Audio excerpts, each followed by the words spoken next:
everyone, and welcome to Lipstick on a Rig. Today I'm going to be showing you the results of my crochet nesting basket series. And for this series, I used 10 skeins of size 4 medium weight acrylic yarn, and this was just the Big Twist value brand and the color was cream.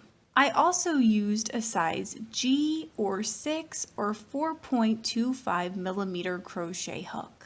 And with that, I was able to make 4 really cute nesting baskets. And these baskets fit perfectly inside one another. And these soft baskets are ideal for baby showers or just to store in your closet because they don't take up that much room. And I do plan on using these baskets in my camper, so I'll definitely show you those when we're going through the RV tour. You can check the links in the description if you would like individual links to these baskets. And so that is it. These are my nesting baskets. Thank you so much for watching, and I hope you have a wonderful, awesome day.